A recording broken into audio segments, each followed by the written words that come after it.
Hola, ¿qué tal? ¿Oyes las olas? ¿Hueles las flores?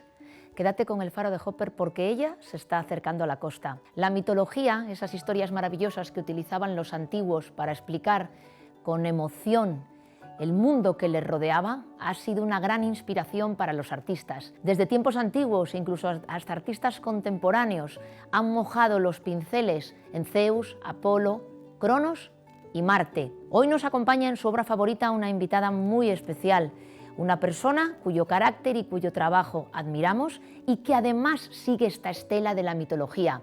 Eso sí, con nuevos aires. Vamos a explorar una obra deliciosa, sensual, llena de aromas, llena de viejas historias muy bien contadas, en compañía de nuestra invitada. Arranca su obra favorita, hoy con Carlota Santos, más conocida como Carlotides. Carlota es ilustradora, escritora, arquitecto de formación y con su jovencísima edad tiene ya 3 libros en su haber. Tiene unas redes sociales divertidísimas, elegantísimas, con cierto aire del 18 y del 19. La podéis seguir en Instagram y es un placer contar con ella. Carlota, encantados de recibirte en el Faro de Hopper. Encantada de estar aquí, muchas gracias. Bueno, vamos a ver tu obra favorita, pero antes, ¿de dónde viene eso de Carlotides, ese nombre tan especial? Pues la verdad es una fusión entre mi nombre, Carlota, y las cariátides, que bueno, son estas esculturas, pilar, columna, en forma de mujer, que están en el Erechtheion, en Atenas, y bueno, pues de la unión de esas dos cosas. Desde jovencita te interesa la mitología, ¿verdad? Sí, desde muy pequeña la verdad es que tuve suerte de disponer de muchos libros de arte y de historia en casa, y siempre he sido una persona muy curiosa, entonces desde muy joven he estado pues explorando el tema y siempre me ha fascinado, la verdad. Fantástico. Bueno, pues hoy nos has traído una obra que a ti te conmueve especialmente, que además está en una de las ciudades clave para todos los que amamos el arte. Yo cada vez que digo Florencia se me llena la boca, ya os conté varias veces que yo viví allí y allí arrancó en gran manera mi pasión por el arte y vamos a verla. Carlota, ¿esta es tu obra favorita?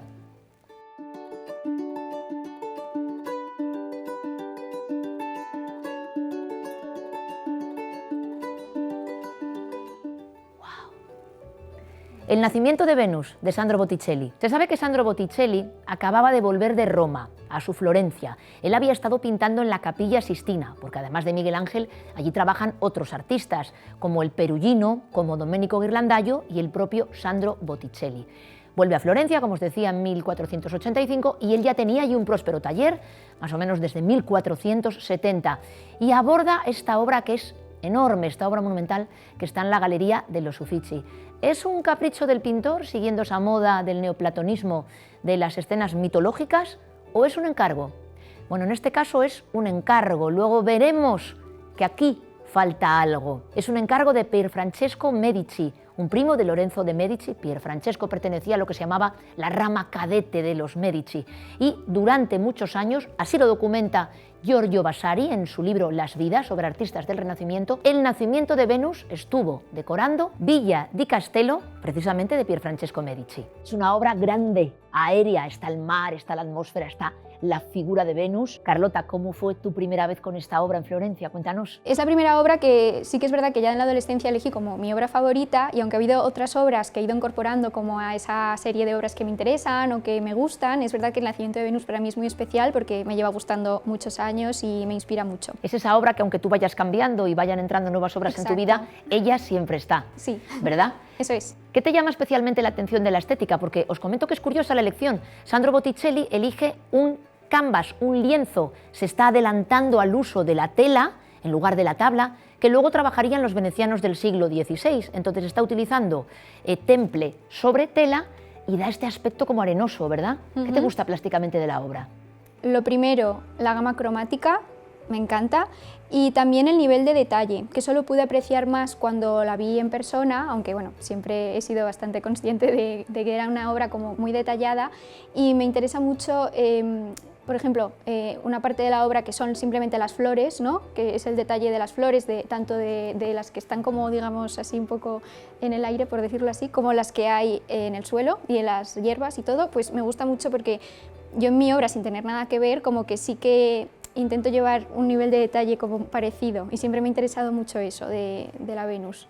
Es cierto que tú, Carlota, en tus ilustraciones creo que tienes muy buen gusto porque eres capaz de llegar a un nivel de detalle que nunca queda abigarrado, siempre queda adecuado, siempre da personalidad al personaje que estás creando, al entorno que estás creando. Sí, yo lo que intento es que mis ilustraciones siempre sean narrativas en cierto punto y también que tenga muchos lugares en los que detenerse a mirar y que puedas estar bastante tiempo como encontrando, ¿no?, diferentes detalles o diferentes bueno, elementos que igual en un primer momento, primera impresión, no ves. Entonces, como que esa complejidad me interesa. Qué maravilla, me encanta lo que comenta Carlota de donde la mirada puede detenerse y reposar en varios momentos. Este es el enfoque que nosotros aplicamos en las visitas guiadas del Faro de Hopper. Ver las obras con calma, con consciencia, acompañados de un buen guía, que esa es la manera de interiorizarlas y disfrutarlas. ¿Estás de acuerdo conmigo, Carlota, que aquello que no se contempla con calma es dificilísimo disfrutarlo, ¿no? Nos quedaríamos en algo muy fugaz. Sí, yo estoy muy de acuerdo. O sea, yo creo que de hecho al hacer una visita tanto a un museo como al simplemente pues, ver un libro ilustrado o lo que sea, es necesario detenerse y tomarse ese tiempo para realmente verlo y no hacer las cosas de manera acelerada, que quizás es a los que estamos más acostumbrados, por culpa un poco de las redes sociales quizás. Entonces es importante como tener esos dos ritmos, yo creo. El día que tú la viste en los Uffizi, ¿te acuerdas si se podía estar tranquilo o había mucha gente? No había mucha gente porque fui cuando acababan de levantar el confinamiento y tal, entonces todavía no había tanta gente viajando y tuve mucha suerte porque por ese motivo, bueno, había gente, pero no era tan agobiante como puede ser visitarla pues, en un día normal sin ningún tipo de restricción ni nada de ese estilo. Carlota, y estábamos hablando de las innovaciones, en este caso de Botticelli, que decide utilizar el temple, que venía de la tradición de los fresquistas italianos, pero sobre un nuevo soporte, sobre lienzo, que no se estaba usando. Háblanos un poco de tus técnicas. Bueno, yo fundamentalmente uso técnica digital porque me gusta mucho el contraste entre mis motivos, que suelen ser bastante clásicos, y lo que es el arte digital. O sea, me gusta como ese intercambio. Pero también es verdad que yo, por ejemplo, para bocetar, documentarme, necesito el soporte físico y me encanta dibujar a mano. Y he realizado varias obras más experimentales en las que, por ejemplo, tejo, bordo, uso lápices, o sea, me gusta mucho probar cosas nuevas, pero creo que mis ilustraciones más características son digitales. Y me gusta, porque el acabado que da lo digital con los elementos que uso, que son un lenguaje clásico y son elementos de otras épocas incluso, pues me gusta ese juego, ¿no? Qué interesante, Carlota, porque cuando vemos tu obra tiene ese aspecto de dibujo y la verdad es que es increíble con el acierto que has podido unir estas tendencias, porque mira, al final muchas veces hablamos, todo artista es hombre de su tiempo, entonces hay artistas que dan la espalda a su tiempo y hay artistas que lo abrazan. Sandro Botticelli abrazó las innovaciones de su tiempo, Florencia era un hervidero de artistas, además tenía unos grandes patronos, los Medici, ahora hablaremos, y tú abrazas también las tecnologías de tu tiempo, las innovaciones. ¿Por dónde sueles empezar? Además de la idea, me imagino, pero o a veces tienes la idea difusa, te vas al dibujo, vas al ordenador, ¿cuál suele ser tu proceso? Bueno, para mí el proceso creativo es siempre un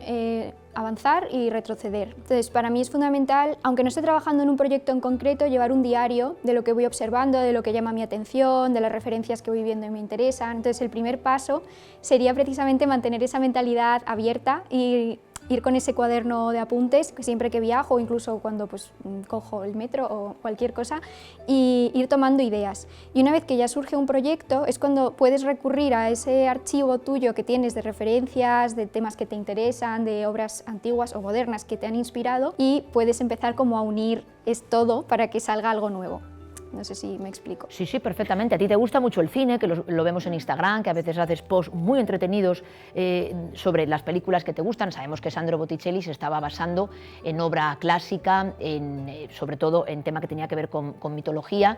Esto viene del neoplatonismo. Y para ti, ¿quiénes son las fuentes ahora, además de las fuentes antiguas? ¿O quién o qué o quién?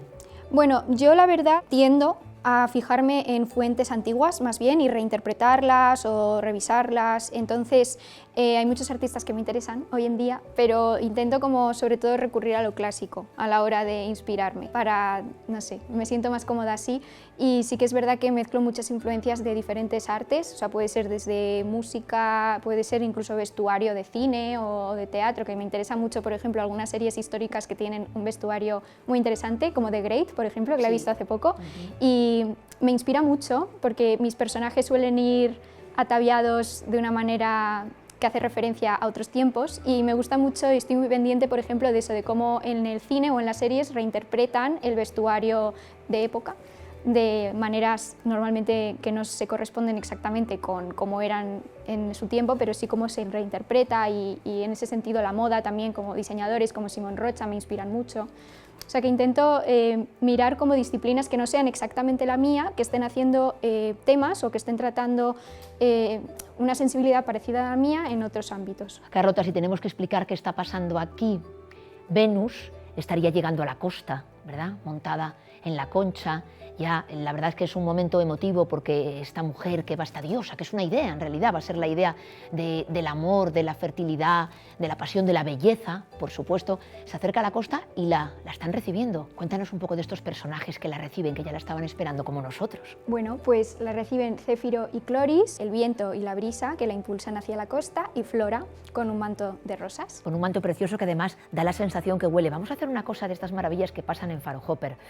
Atrezo, si podéis lanzarnos así un efluvio de rosas. Ay, qué maravilla, ¿verdad? Con el agua del mar y demás, ¿eh?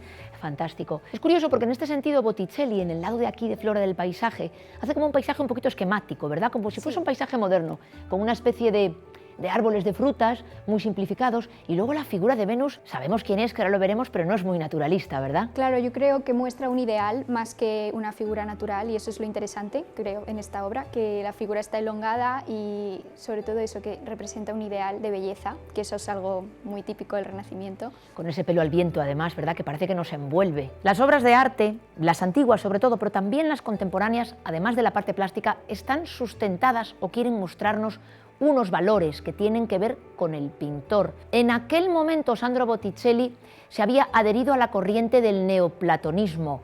De los grandes comitentes de Sandro Botticelli eran los Medici, como os comentamos, y precisamente Cosme el Viejo había fundado la escuela, la Academia de Neoplatónicos en Florencia. Recuperaban las ideas de Platón, grandes intelectuales como Agnolo Poliziano y otros intelectuales de la época estaban incluidos en esa escuela neoplatónica, y las bases de este pensamiento hablaban de que la virtud, los grandes valores, los valores mentales y emocionales eran mucho más importantes que la materia, que el mundo material, y precisamente esos valores nos elevaban hacia el ideal. Y ahí entraba una mezcla de lo profano y lo religioso, porque te elevaban hacia la espiritualidad, hacia Dios. Estos personajes neoplatónicos también eran, en cierta manera, muchos de ellos católicos. ¿Qué valores están en tu obra hoy día? Aunque tú estés trabajando el mundo antiguo, ¿qué valores quieres tú transmitir a través de tu obra? Bueno, para mí son dos temas fundamentales. Por un lado, transmitir todo lo que es la cultura occidental, claro, desde mi perspectiva moderna, ¿no?, y con mi sensibilidad personal, pero tanto temas mitológicos como también temas cristianos, traerlos al presente para no perderlos y para seguir valorándolos, y que bueno, al final en redes sociales hay ese papel también de difusión, ¿no?, para que las personas que igual no están tan familiarizadas lo conozcan y lo valoren. Entonces, para mí, por un lado, eso es fundamental, y por otro lado, algo que creo que en el arte moderno a veces no se busca tanto, que es la búsqueda de la belleza, que para mí también es importante, la estética y la belleza, porque a veces creo que los artistas, ¿no?, nos centramos mucho en transmitir nuestra sensibilidad o nuestras ideas, y a veces se pierde un poco esa belleza que era tan importante también en el Renacimiento. Estoy muy de acuerdo contigo en una cosa, Carlota. Es verdad que muchas veces ha habido corrientes o artistas muy lícitamente que han sacrificado la belleza en pro de la búsqueda de una nueva verdad, de una expresividad exacerbada, y tiene su valor además en cada contexto histórico. Pero cuando un artista se centra en la belleza y además es capaz de transmitir unos valores, es muy de agradecer, porque hay cosas que son bellísimas de contemplar. En ese sentido hay trabajos que también tienen esa carga emocional sin tener que sacrificar la belleza. Claro, o sea, yo a nivel, digamos, consumidora de arte me interesan muchas expresiones artísticas que, como dices, no tienen ese foco en la belleza, y creo que son muy valiosas y me interesa conocer muchas corrientes, pero a mí a nivel artístico, como artista, a la hora de crear, sí es un valor que intento transmitir o que es importante para mí. Esa búsqueda de la belleza, de la armonía, de la proporción, me interesa mucho. Venus era bellísima, además era una mujer de verdad. Venus era bellísima según los escritos, pero Simonetta Vespucci, la modelo, una de las modelos favoritas, no solo de Sandro Botticelli, también de Davide y Domenico Ghirlandaio, los hermanos Ghirlandaio, amada, se cuenta, por Giuliano de Medici, el hermano de Lorenzo el Magnífico, fue la modelo que inspiró a Botticelli, pero ella ya había muerto cuando Botticelli realizó esta obra, había muerto ya casi una década antes de que Botticelli, que tardó casi 7 años en hacer la obra, lo consiguiese. Sin embargo, es bonito pensar que ella queda para siempre, siempre joven, siempre bella, siempre tranquila. Por cierto, un pequeño juego, Carlota. ¿Tú qué crees que se traería vemos que viene sin equipaje. ¿Qué crees que se traería Venus? Que a ti te encanta poner a tus personajes, siempre le colocas los atributos de una forma muy elegante, muy integrados en sus vestidos. Aquí Venus ropajes tiene pocos, pero ¿qué atributos traería al mundo moderno? Bueno, pues como está llegando a la costa y no hace un día muy soleado... No es un cuadro muy luminoso, ¿verdad? No le mete demasiada luz, parece un cielo plomizo. Sí, totalmente. Pero bueno, nos podemos poner las gafas de sol. Efectivamente, oye. Casualmente las teníamos aquí. Sí. ¿Qué más? ¿Cómo convertimos a Venus en una Venus de este siglo? Yo creo que con el pelo rosa.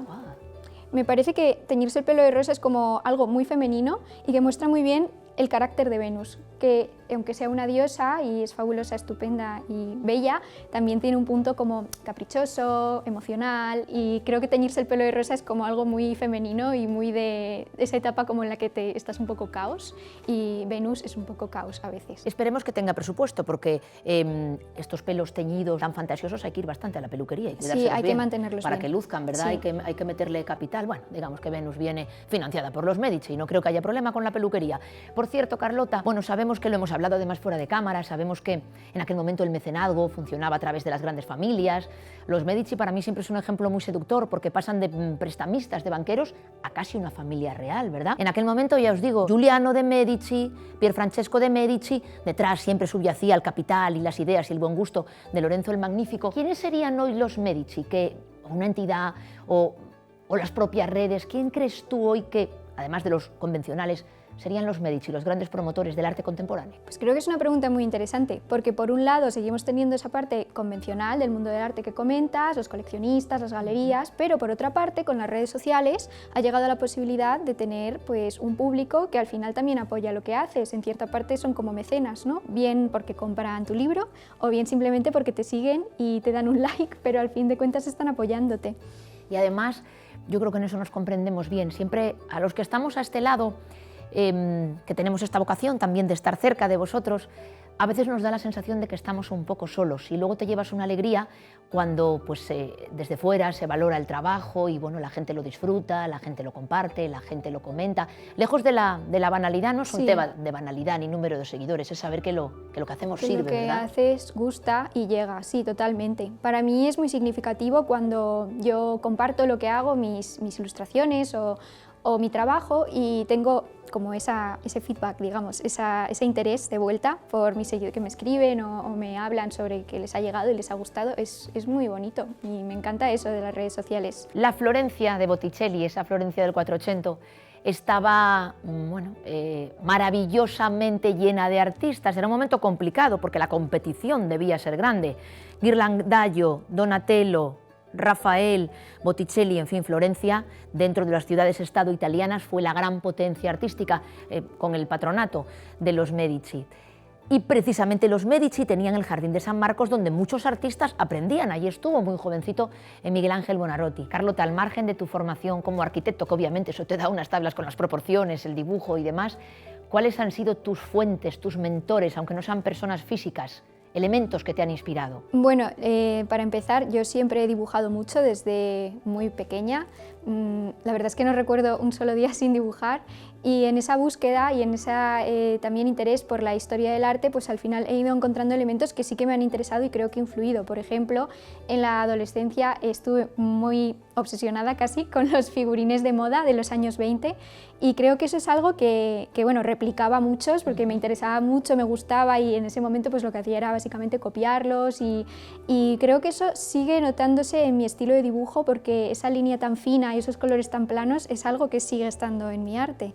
Entonces, por ejemplo, ese tema me interesa y creo que ha sido muy importante en el desarrollo de mi estilo. Carlota, tú trabajas actualizando el pasado, de una forma preciosa, la verdad. ¿Cómo te habrías manejado tú? ¿Qué tácticas habrías utilizado en esa Florencia llena de artistas, en esa Florencia de Botticelli? Bueno, a mí lo que me parece apasionante de esa Florencia, y si hubiera tenido la oportunidad de estar allí, es que puedes dedicar todo tu tiempo desde muy joven a estar aprendiendo, ¿no? Me encanta. Y eso es magnífico porque al final el artista contemporáneo tiene que compaginar el aprendizaje, que normalmente empieza más tarde, ¿no?, con muchos otros temas. En cambio, la oportunidad de estar en un taller de un maestro renacentista simplemente dibujando, aprendiendo y copiando dibujos me parece bueno, increíble. Qué curioso cómo serían aquellas relaciones sociales, todo tenía que ser muy personal. De hecho, se habla de artistas que triunfaron porque eran un animal social. Eso se dice, por ejemplo, de Rafael, que era un animal social, que era una persona encantadora.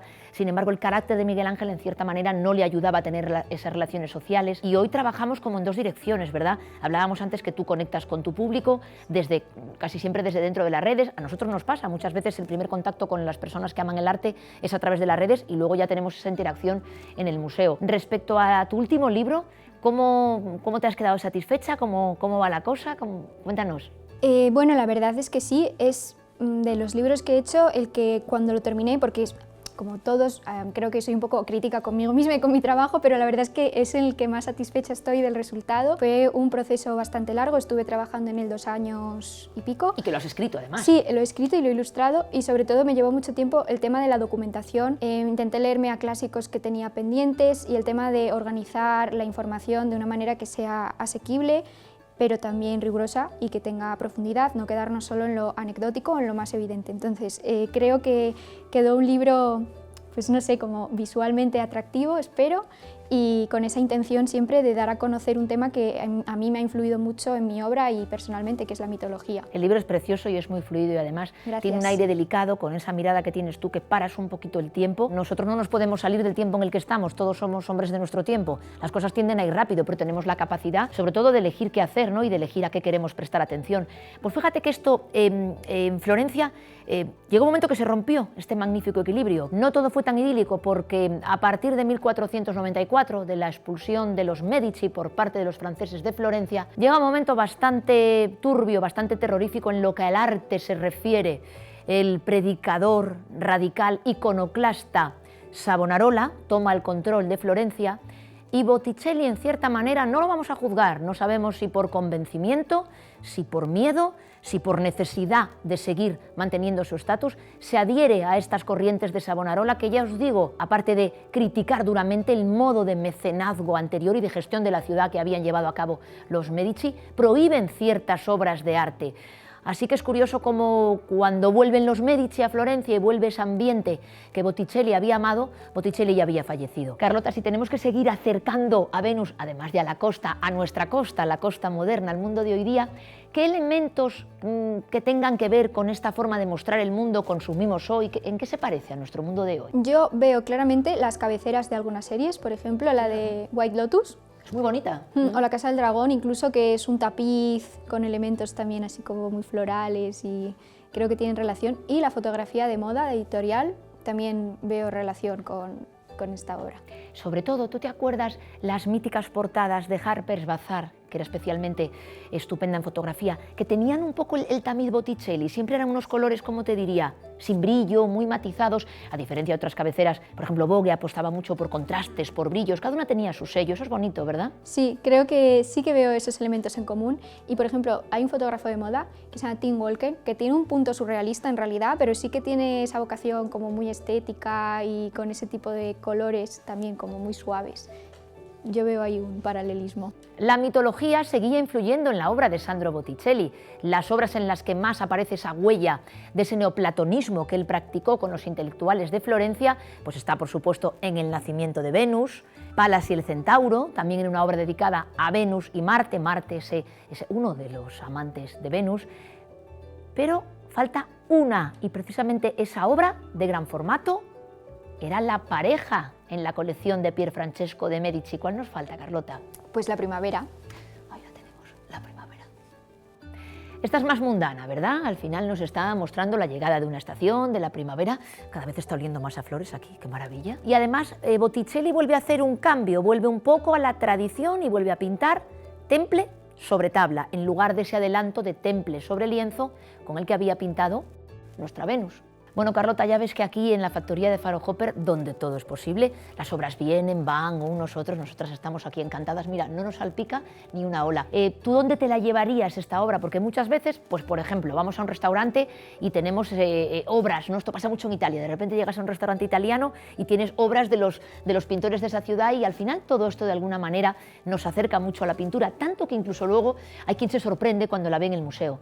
Tú sí te dicen, oye Carlota, cógela y llévatela. ¿Dónde te la llevas? En esta ocasión voy a ser un poco egoísta y diría que me la llevaría a mi casa, Me encanta. Y yo como Indiana Jones, debería estar en un museo. Qué bueno, ¿dónde la pondrías, Carlota? Yo creo que en mi estudio, porque bueno, es un espacio pues, que tengo una pared bastante grande asignada y es un buen lugar para poder contemplarla e inspirarme. Ahora que has hablado del estudio, me interesa mucho una cosa. Yo creo que siempre los artistas tenéis alrededor todo aquello que os inspira, ¿no? Porque el orden es bueno, yo soy una persona que soy bastante de orden, pero cierto desorden creativo es bueno porque si tú tuvieses todas tus fuentes de inspiración, o nosotros las nuestras, guardadas en un armario, sería difícil esa relación con la creación de ver una cosa, que se te ocurra otra. ¿Qué suele haber por tu estudio así, danzando? Yo suelo ser bastante ordenada, que es verdad, pero es verdad que cuando estoy con un proyecto, pues lo que intento es tener una superficie grande para ir ordenando los temas que sé que voy a tratar y que voy a tocar, de manera que las tengo a mano, pero no me generan caos visual,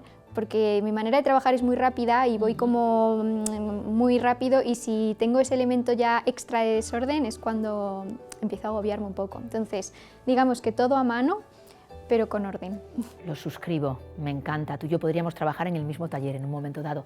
Carlota, ¿alguna vez al aire libre, aunque tú luego trabajes en estudio, vas cogiendo apuntes de la naturaleza, qué te inspira más? Digamos, ¿lo ya hecho, otras fuentes o cosas naturales que tú ves? Diría un 80% lo que ya está hecho de otros artistas, otras épocas y otras disciplinas artísticas, y un 20% de naturaleza. Pero es verdad que siempre, como mi arte gira mucho en torno a figuras humanas y pues no es tan fácil tener, digamos, un modelo disponible, pues me gusta mucho mirar referencias de temas que estén ya hechos.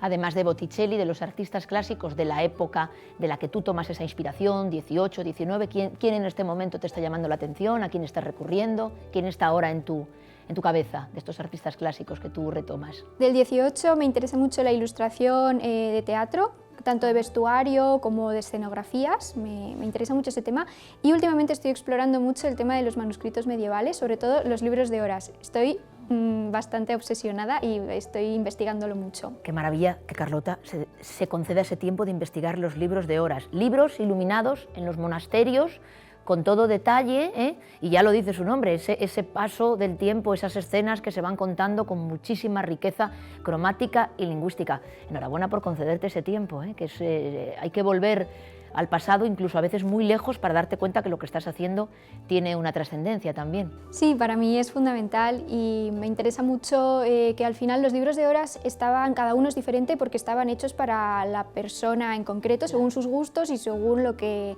pues veneraba más. Por ejemplo, si eras si eras, digamos, iba a decir muy fan de la Virgen María, pero no es la manera de decirlo. Soy fan, Virgin Mary.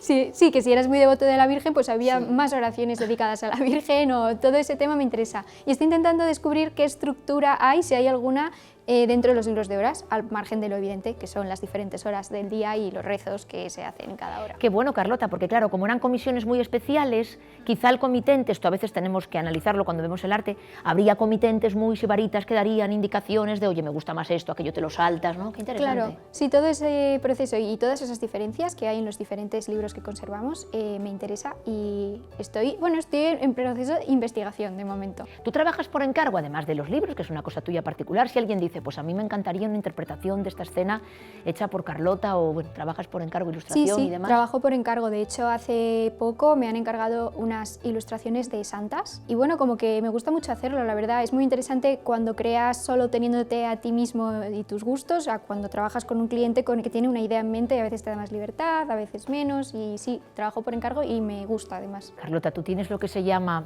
perdonad que lo diga así, pero sí lo decía Felipe IV en sus cartas, la flema de Velázquez. Felipe IV decía que no aguantaba esos posados porque la flema de Velázquez era esa perfección de tenerlo ahí en un posado y tal. Tú has dicho que trabajas rápido, ¿verdad? Sí, yo soy muy rápida trabajando. Digamos que yo paso periodos que puede parecer que no estoy haciendo nada porque es todo mental y es todo leer y es todo estar tranquila, y una vez que tengo todo en mi cabeza, digamos que sale muy rápido. Entonces, por ejemplo, cuando hice la ilustración del nacimiento de Afrodita en mi libro de mitología, para mí fue un reto porque, claro, yo tenía en mente precisamente y bueno, pues estuve dando muchas vueltas, digamos, intelectualmente, hasta que de repente lo tuve claro cómo plasmarlo de manera visual, y lo hice en unas pocas horas. O sea que trabajo muy rápido, sí.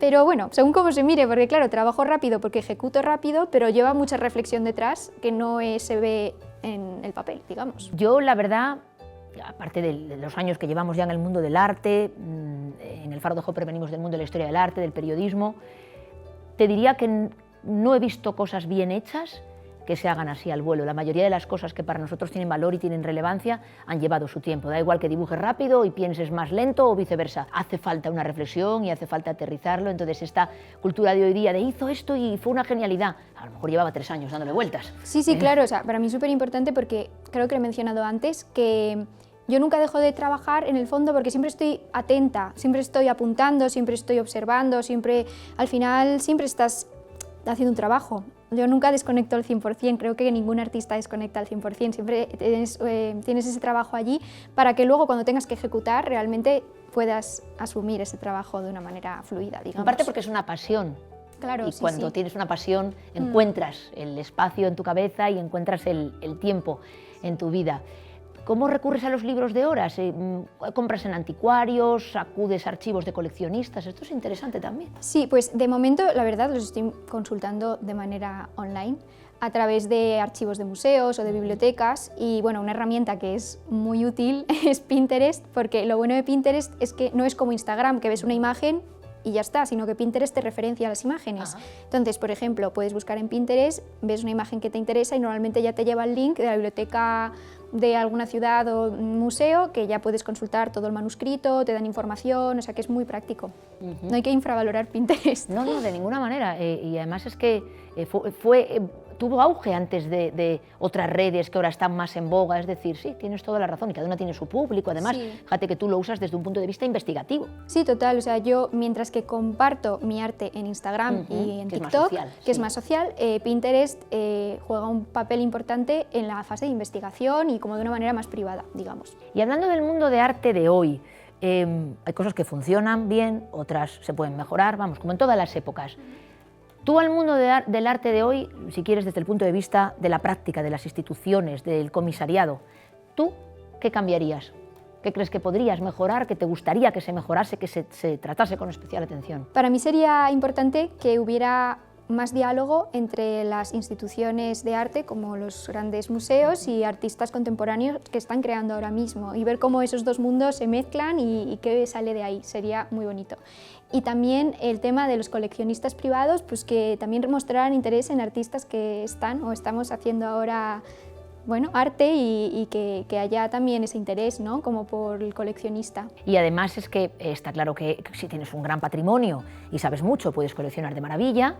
Hay quien tiene un gran patrimonio y sabe menos y se deja bien aconsejar, pero luego con patrimonios más moderados se pueden coleccionar muchas cosas importantes. Claro, o sea, yo creo que hacer tu pequeña o gran colección de arte e invertir en personas que te gusta lo que hacen y que de alguna manera te llega, pues es algo que no es tan inaccesible como igual algunas personas piensan, es mucho más sencillo. Volviendo a nuestra Venus, Botticelli nos deja en ese momento de llegada a la costa.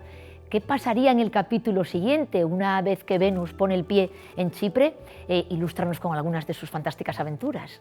Bueno, pues Venus es conocida por sus romances y por sus enredos y bueno, pues tiene muchos amantes, sobre todo otros dioses como puede ser Marte, pero también con mortales como Adonis, que bueno, pues tiene sus historias y además a mí una cosa que me hace mucha gracia de Venus es que cuando tiene romances a veces se siente culpable después. ¿Ah, sí? ¿Venus culpable? Sí, que por ejemplo Zeus o sea, Zeus hace lo que quiere y luego Venus a veces dice, uy, pues he hecho mal, o igual, madre mía, ¿y cómo arreglo esto? Cosa que Zeus no. Y me parece interesante porque, no sé, eso es algo muy femenino, creo. ¡Qué bueno! A saber lo que le dice Cupido. No sé si Cupido le dice, bueno, mujer, no es para tanto, No es para o le tanto. dice, sí, esta vez te has pasado. No te rayes. Pues después de este rato placentero que hemos pasado en la Florencia del Renacimiento, yo os aconsejaría que reservéis vuestra visita guiada con nosotros, con el Faro de Hopper. Ya veis que el arte no es un hecho aislado a la vida. El arte bebe de la vida, habla de la vida y además cobra vida a través de los artistas que están trabajando ahora, de los artistas vivos. Muchísimas gracias, Carlota, ha sido un placer. Enhorabuena por tu precioso trabajo, que Gracias a vosotros. nos lleva a otros lugares tu trabajo, pero da gusto. A mí me parece muy bonito los artistas que sois capaces de llevarnos y traernos y de abrirnos curiosidades. Yo creo que muchas de las personas que nos estáis acompañando ahora vais a querer conocer más a Carlota, Carlotides en Instagram, y a conocer su obra. Un placer, nos vemos en el próximo Su obra favorita. Un abrazo desde el Faro de Hopper.